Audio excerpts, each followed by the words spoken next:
음식을 요리할 때 쓰는 이 식용유가 우리 건강에 독이 된다는 사실 알고 계셨나요? 요즘 건강에 대한 관심이 날로 높아지고 있는데요. 식용유도 그 예외는 아닙니다. 몸에 좋은 기름을 골라 쓰는 건 이제 선택이 아닌 필수인데요. 식용유를 잘못 고른다면 독성으로 인해 건강상의 각종 문제를 일으킬 수 있습니다. 그래서 오늘은 암세포를 키워 우리 몸에 독이 되는 식용유 3가지와 우리 건강에 좋은 식용유 2가지에 대해서 알아보겠습니다.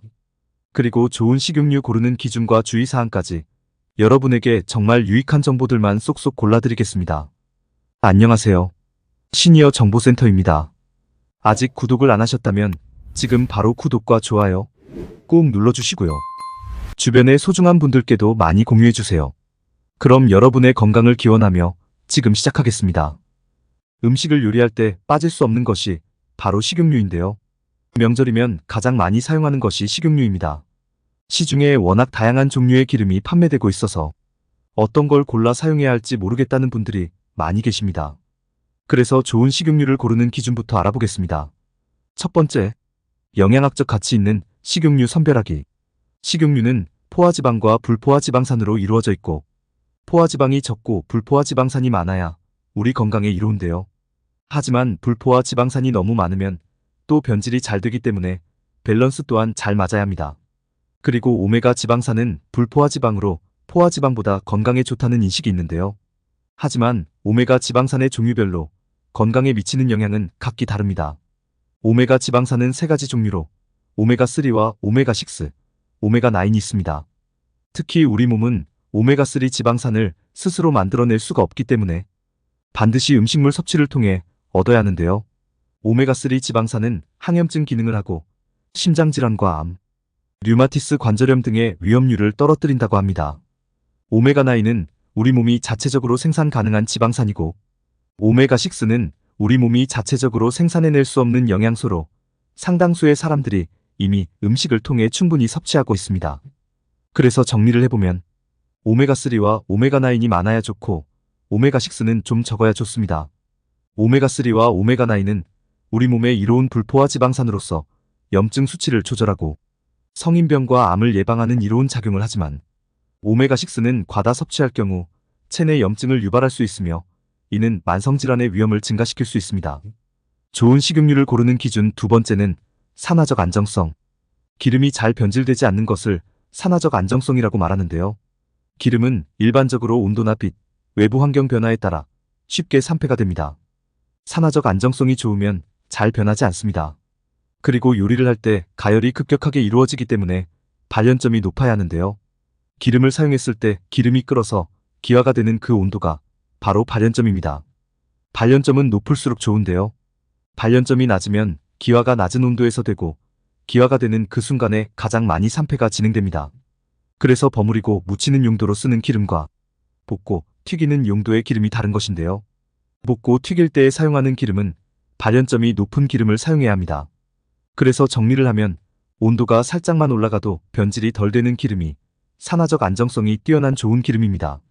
좋은 식용유를 고르는 기준 3번째는 합리적인 가격. 아무리 좋은 기름도 일반 기름에 비해서 많이 비싸면 사용하기 부담되는데요. 가격이 어느 정도 대중적인 것을 선택해야 하겠습니다. 그렇다면 가격도 좋으면서 구하기도 쉽고 또 영양학적 가치가 있으면서 안정성이 있는 기름이 무엇인지 알아보겠습니다. 건강에 좋은 식용유 첫 번째는 아보카도 오일입니다. 아보카도 오일은 비타민이와 단일 불포화 지방산이 풍부하여 심혈관 건강과 피부 건강에 좋다고 알려져 있는데요. 아보카도 오일의 불포화 지방산 비율을 보면 오메가3와 오메가9이 아주 높고 오메가6는 거의 없습니다. 게다가 강력한 항산화 성분들이 풍부해서 항염증과 항산화 작용 등 여러 가지 이점이 많습니다. 특히 아보카도 오일은 산패에 강한데요. 산화적 안정성이 우수하고 발연점이 높은데도 불구하고 발연점까지 가지 않더라도 산화적 안정성이 잘 유지가 됩니다. 엑스트라 버진 등급의 아보카도 오일도 발연점이 240도로 튀김으로 사용할 수 있는데요. 퓨어 등급의 아보카도 오일도 발연점이 270도로 일반적인 기름에서 가장 높은 축에 속합니다.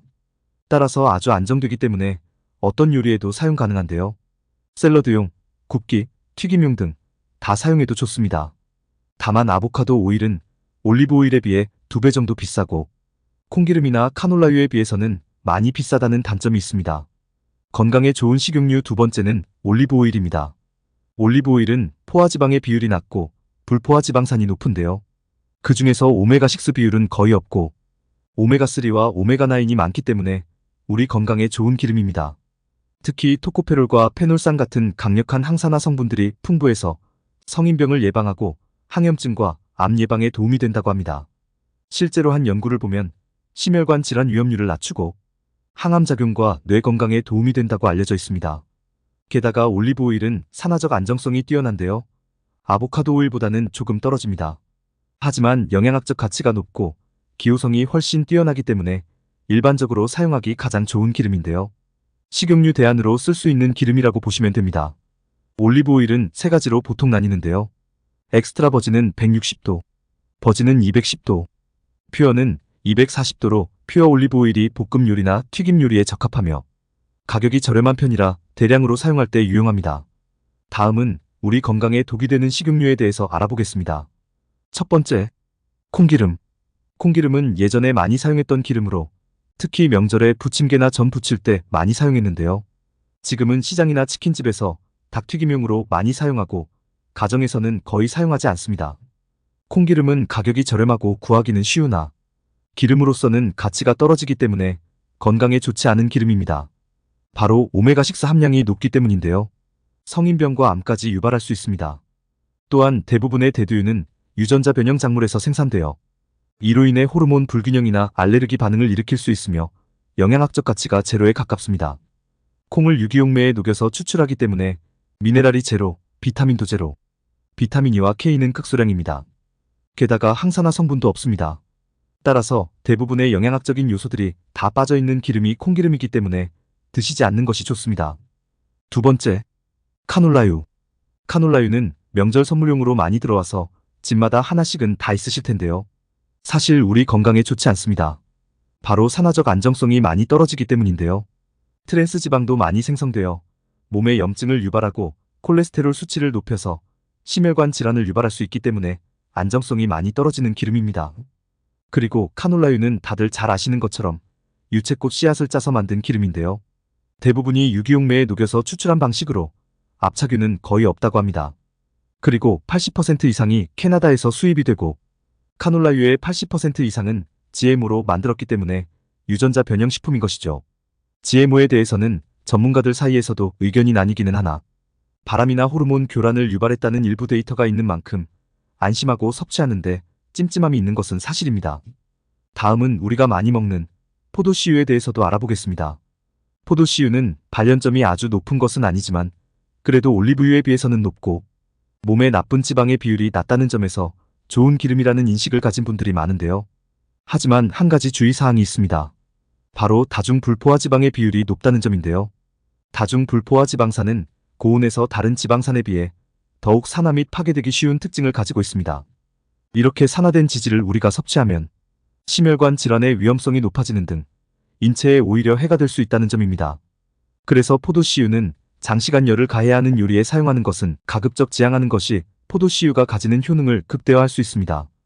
따라서 포도씨유는 오랜 시간 조리하는 용도로 사용하거나 과량을 섭취하는 것이 아니라면 일반적으로 부작용은 딱히 없으나 오메가6 지방산의 함량이 높다는 측면에서는 아보카도유나 올리브유에 비해서 떨어지는 것은 사실입니다. 다음은 식용유 섭취 시 주의사항 알아보겠습니다. 식용유는 유통기한이 지나면 품질이 저하되므로 유통기한을 반드시 확인하는 것이 좋습니다. 변질된 식용유는 특유의 냄새가 나고 색상이 진한 갈색으로 변할 수 있으니 주의하시기 바랍니다. 또한 앞서 말씀드렸다시피 각 식용유마다 발연점이 다르므로 요리 시 적절한 온도에서 사용하는 것이 중요하고요. 재사용한 튀김용 기름은 2세대에 걸쳐 신경퇴행을 일으킬 수 있고 뇌 손상이 가속화될 수 있다는 연구 결과도 나온 만큼 식용유 재사용은 좋지 않습니다. 지금까지 식용유에 대해서 알아봤는데요. 좋은 식용유를 고르는 것은 우리의 건강을 지키는 첫걸음입니다. 좋은 기름은 요리의 맛을 더할 뿐 아니라 건강을 지켜주는 효과가 있습니다. 오늘 소개해드린 아보카도 오일과 올리브유를 적극 활용하시길 바랍니다. 그리고 올리브유와 너무나 잘 어울리는 음식이 있는데요. 바로 토마토입니다. 올리브유와 함께 섭취하면 토마토의 리코펜의 흡수율을 높여 우리 건강에 많은 도움이 되는데요. 하지만 영양만점 토마토도 드실 때 주의하실 점이 있습니다. 앞에 보이는 영상을 누르면 항암 토마토로 건강하게 먹는 방법과 최고의 음식 및 특급 레시피까지 자세히 알려드리겠습니다.